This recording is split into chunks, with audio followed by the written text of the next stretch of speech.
உங்களின் ஆன்மீக யாத்திரை பயணங்களுக்கு யாத்திரை.com-உடன் இணைந்திடுங்கள். கால் 9445760000.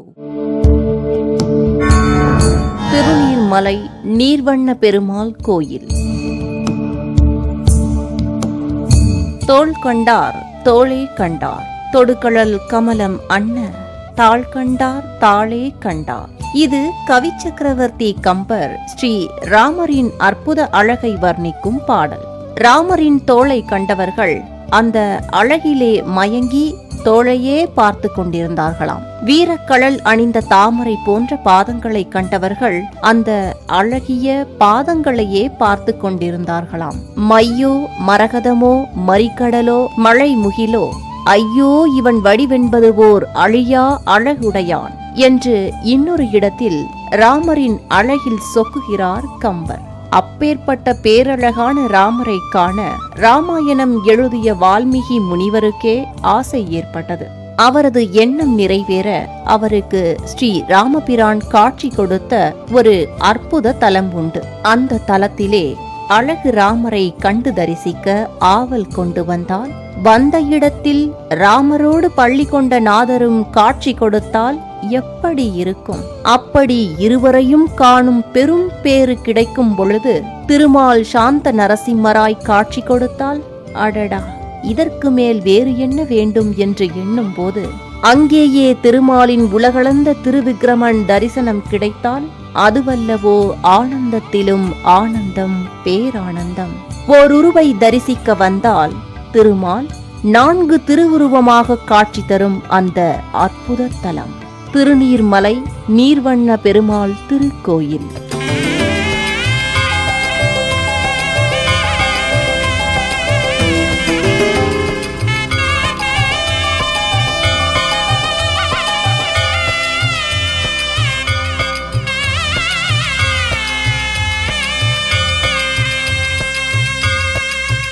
இந்த தலத்தில்தான் திருமால் நின்றான், இருந்தான், கிடந்தான், நடந்தான் என்ற 4 திருக்கோலத்தில் அருள் பாலிக்கிறார். பெருமாளை நின்ற கோலத்தில் சில திருத்தலங்களில் காணலாம். இருந்த கோலத்தில், அதாவது அமர்ந்திருக்கும் கோலத்தில் சில தலங்களில் காணலாம். கிடந்த கோலத்தில், அதாவது படுத்திருக்கும் அனந்த சயன கோலத்தில் சில கோயில்களில் காணலாம். நடந்த கோலத்தில், அதாவது மூவுலகையும் காலால் அளந்து நடந்தாரல்லவா, அந்த திருவிக்கிரம மூர்த்தி உலகளந்த பெருமாளாய் சில கோயில்களில் காணலாம். ஆனால் இந்த 4 கோலத்திலும் தரிசனம் காண திருநீர்மலையில் மட்டுமே முடியும்.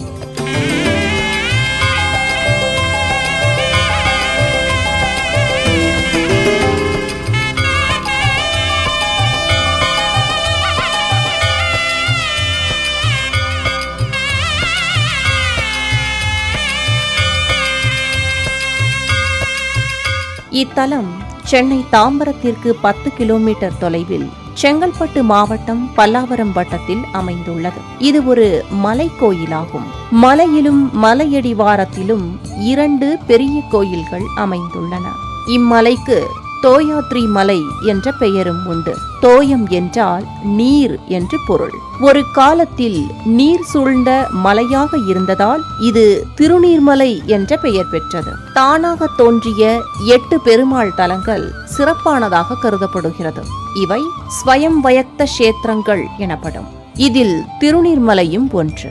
ஸ்ரீரங்கம், ஸ்ரீமுஷ்ணம், திருப்பதி மற்றும் வடமாநில கோயில்களான சாலக்கிராமம், நைமிசாரண்யம், புஷ்கரம், நாராயணபுரம் ஆகிய 7 பிற தலங்களாகும். இந்த திருநீர்மலை திருமங்கையாழ்வாராலும் பூதத்தாழ்வாராலும் பாடப்பெற்று பெருமாளின் 108 திவ்ய தேசங்களில் ஒன்றாகவும் திகழ்கிறது. ஒருமுறை திருமங்கையாழ்வார் இந்த மலைக்கோவிலில் உள்ள பெருமாளை தரிசனம் செய்ய வந்திருந்தார். அப்போது விடாது மழை அடாது பெய்து கொண்டிருந்தது. மலையை சுற்றிலும் மழை வெள்ளம் சூழ்ந்து நின்றது. கோயிலை நெருங்க முடியவில்லை. மழை என்றால் நீர் வடியும். நீர் வடிந்த பின் பெருமாளை தரிசனம் செய்யலாம் என்று திருமங்கையாழ்வார் எதிரிலேயே மற்றொரு மலையில் தங்கியிருந்தார். ஆனால் இன்று நாளை என்று நாட்கள் நகர்ந்து கொண்டே இருந்தன. மழை நின்ற பாடில்லை. என்ன ஆனாலும் சரி, பெருமாளை தரிசனம் செய்யாமல் போவதில்லை என்ற முடிவோடு தீர்க்கமாக அங்கேயே இருந்தார் திருமங்கையாழ்வார். அவர் அப்படி தங்கியிருந்த மலை இன்றும் ஆழ்வார் மலை என்று அழைக்கப்படுகிறது. மழை நின்று நீர் வடிய 6 மாதம் ஆனது. தண்ணீர் வடியும் வரை காத்திருந்து சுவாமியை தரிசிக்க சென்றார் திருமங்கையாழ்வார். தன் மீது பாசம் கொண்ட பக்தனுக்காக பெருமாள் நின்ற கோலத்தில் நீர்வண்ண பெருமாளாகவும், இருந்த கோலத்தில் பால நரசிம்மராகவும், சயன கோலத்தில் அரங்கநாதராகவும், நடந்த கோலத்தில் உலகளந்த பெருமாளாகவும் 4 கோலங்களையும் காட்டியருளினார். இந்த 4வரையும் இன்று இத்தலத்தில் தரிசிக்கலாம்.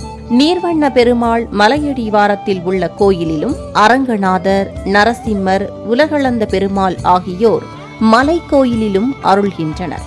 4வரையும் தரிசித்த திருமங்கையாழ்வார் அன்றாயர் குலக்கொடியோடு அணிமா மலர் மங்கை என ஆரம்பித்து நன்றாய புனல் நரையூர் திருவாலி குடந்தை தடந்திகள் கோவல் நகர் நின்றான் இருந்தான் கிடந்தான் நடந்தார்கிடம் மாமலையாவது நீர்மலையே என்று இத்தலத்தை பாடி மங்களாசாசனம் செய்வித்தார். அன்றாயர் குலக்குடியோடு அணிமா மலர் மங்கையுடன் பளவி அவுணர்க்கெந்தானும் இரக்கமில்லாதவனுக்கு உறையுமிடமாவது இரும்பொழில் சோழ் நன்றாய புனல் நரையோர் திருவாலி குடந்தை தடம் திகழ் கோவல் நகர் நின்றான் இருந்தான் கிடந்தான் நடந்தார்கிடம் மாமலையாவது நீர்மலையே. அன்றாயர் குலக்குடியோடு அணிமா மலர் மங்கையுடன் பளவி அவுணர்க்கெந்தானும் இரக்கமில்லாதவனுக்கு உறையுமிடமாவது இரும்பொழில் சோழ் நன்றாய புனல் நரையோர் திருவாலி குடந்தை தடம் திகழ் கோவல் நகர் நின்றான் இருந்தான் கிடந்தான் நடந்தார்கிடம் மாமலையாவது நீர்மலையே. நரையூரில் நின்ற கோலம். திருநரையூர் நம்பி கோயில் அல்லது சீனிவாச பெருமாள் கோயில் என அழைக்கப்படும் நாச்சியார் கோயில் தஞ்சை மாவட்டத்தில் கும்பகோணத்தில் இருந்து குடவாசல் செல்லும் வழியில் அமைந்துள்ளது. இங்கு சீனிவாச பெருமாள் நின்ற கோலத்தில் காட்சியளிக்கிறார். திருவாலி இருந்த கோலம். திருவாலி அல்லது திருவாழி என்பது நாகப்பட்டினம் மாவட்டத்தில் உள்ள திருத்தலம்.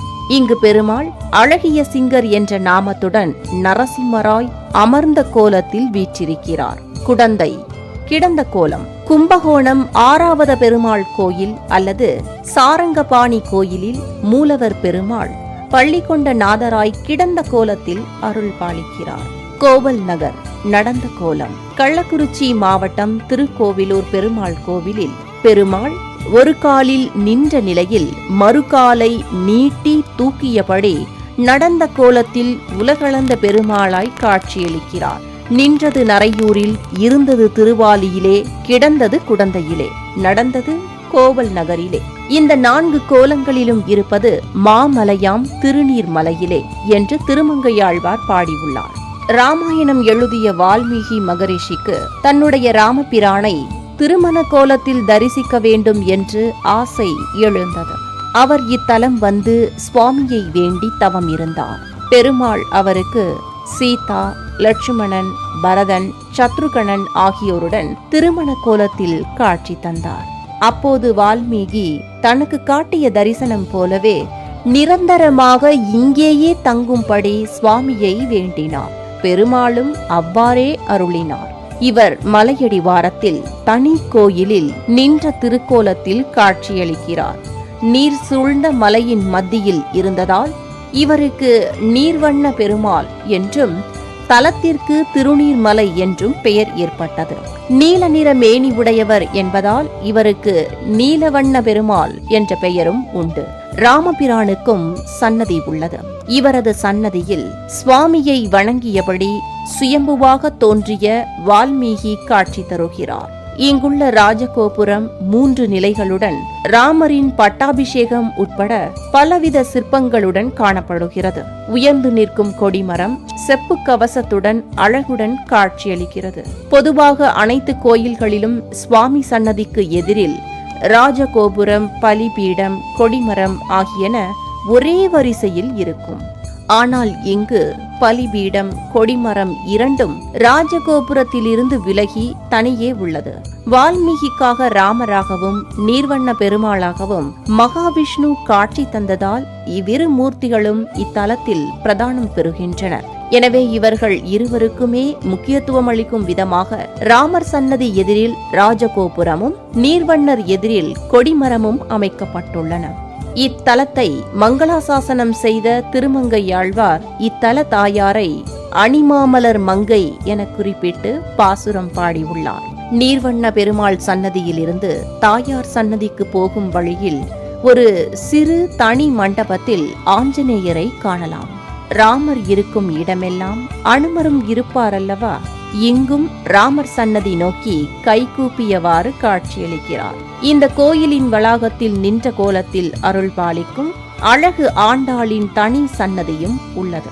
நீர்வண்ணாரையும் ராமபிரானையும் தரிசித்துவிட்டு மற்ற 3 பெருமாள்களையும் தரிசிக்க மலை மேல் ஏற வேண்டும். திருநீர்மலையே ஒரு இயற்கை அழகு சூழ்ந்த மலைப்பகுதியாக உள்ளது. சுற்றிலும் பச்சை பசேலென அடர்ந்த மரங்கள் மலை முழுவதும் நிறைந்திருக்கின்றன.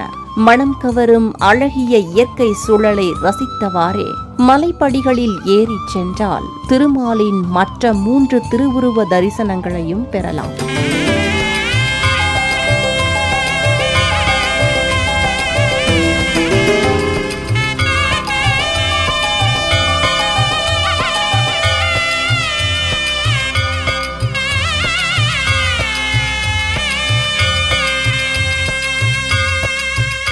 மலைக்கோயிலுக்கு செல்ல 200 - 250 படிகள் ஏற வேண்டும். படிப்பாதையிலேயே ஆங்காங்கே ரிஷிகள் மற்றும் தெய்வீக படங்கள் மாட்டப்பட்டிருக்கின்றன. அந்த படிகளில் ஏறி செல்லும் பொழுது வழியில் தனியான ஒரு ஆஞ்சநேயர் சன்னதியையும் காணலாம். மலைக்கோயிலிலும் ஒரு சிறிய கோபுரம் அமைந்துள்ளது. இந்த கோபுரத்திலும் கீதா உபதேசம் உட்பட பல அழகிய சிற்பங்கள் அமைக்கப்பட்டுள்ளன. இங்கு அரங்கநாதர் கோயிலே பிரதானமாக உள்ளது. ஸ்ரீரங்கத்தில் மகாவிஷ்ணுவை சயன கோலத்தில் தரிசித்த பிருகு முனிவர், மார்க்கண்டேய மகரிஷி இருவரும் தங்கள் இருப்பிடம் நோக்கி இவ்வழியே சென்றனர். அவர்களுக்கு பெருமாளின் சயன கோலம் கண்களை விட்டு அகலவே இல்லை. மீண்டும் ஒருமுறை அந்த தரிசனம் கிடைக்க வேண்டும் என்று விரும்பினர். எனவே இத்தலத்தில் தங்களுக்கு அந்த திருக்கோலத்தை காட்ட வேண்டும் என உருக்கமாக பெருமாளை வேண்டினர். அப்போது சுவாமி போக சயனத்தில் அரங்கநாதராக இங்குள்ள மலையில் காட்சி கொடுத்தார். இந்த சயனம் மாணிக்க சயனம் என்றும் போற்றப்படுகிறது. இவரே இங்கு மலைக்கோயில் மூர்த்தியாக அருளுகிறார். அருகில் பிருகு முனிவரும் மார்க்கண்டேயரும் இருக்கின்றனர். இந்த பள்ளிகொண்டநாதருக்கு அபிஷேகம் கிடையாது. வருடத்தில் ஒருமுறை கார்த்திகை மாதத்தில் தைலக்காப்பு மட்டும் நடைபெறுகிறது. நாராயணாய நமோ நமோ நானாத்மனே நமோ நமோ நாராயணாய நமோ நமோ நானாத்மனே நமோ நமோ தேவநாராயணாய நமோ நமோ நானாத்மனே நமோ நமோ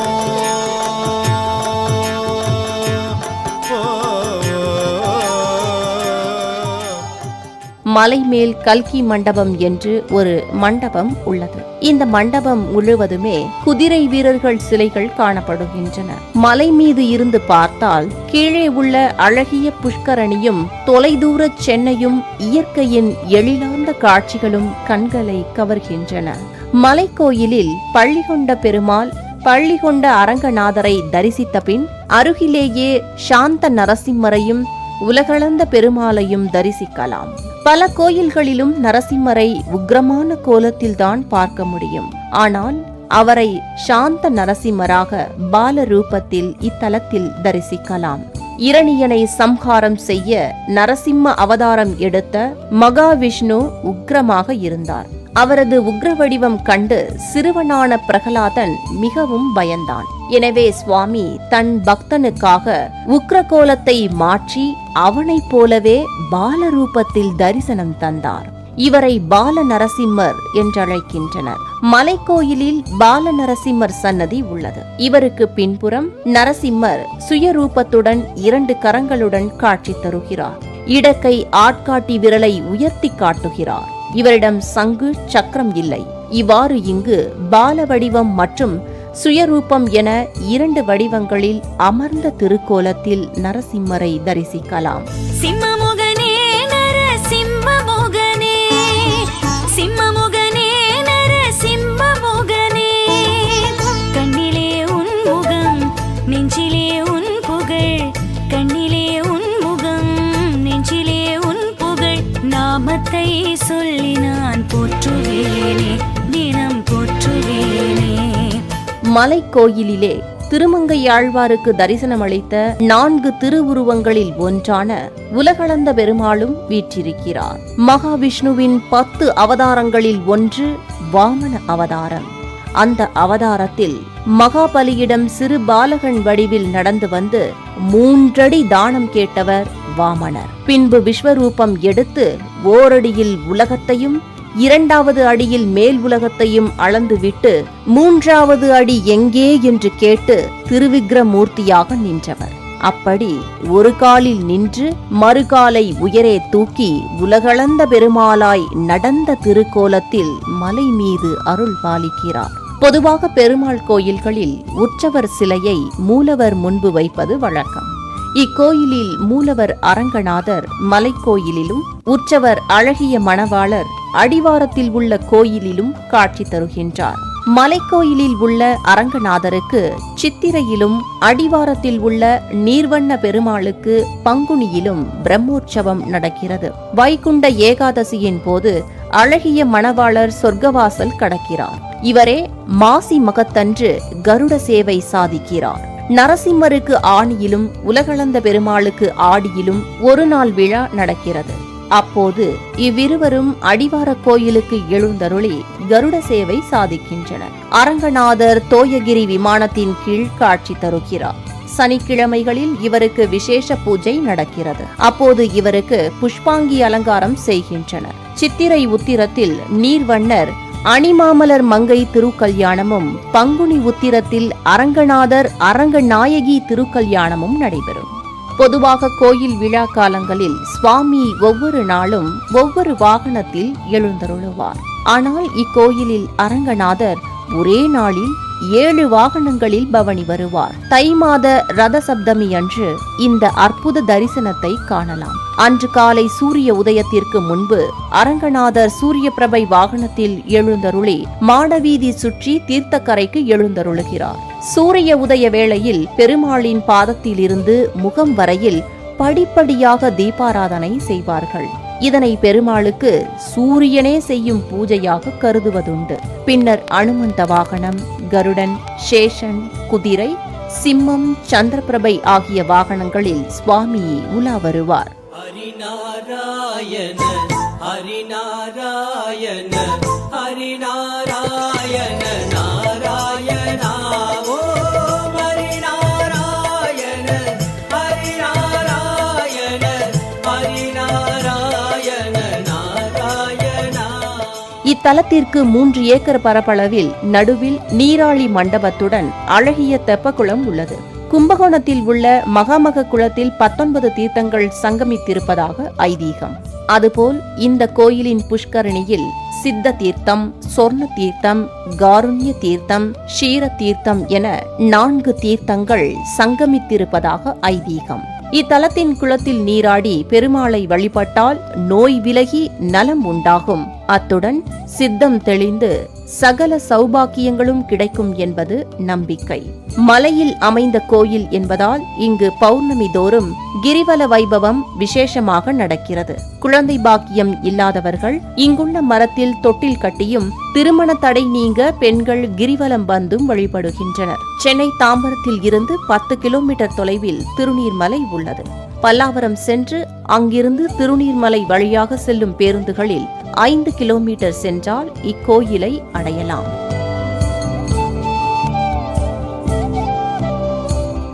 இத்தலத்திற்கு ஒருமுறை சென்றால் கூட ஒருவருக்கு 4வராய் அருள்பாலிக்கும் பெருமாளின் தரிசனங்கள் மனதை நிறைக்கும் அல்லவா?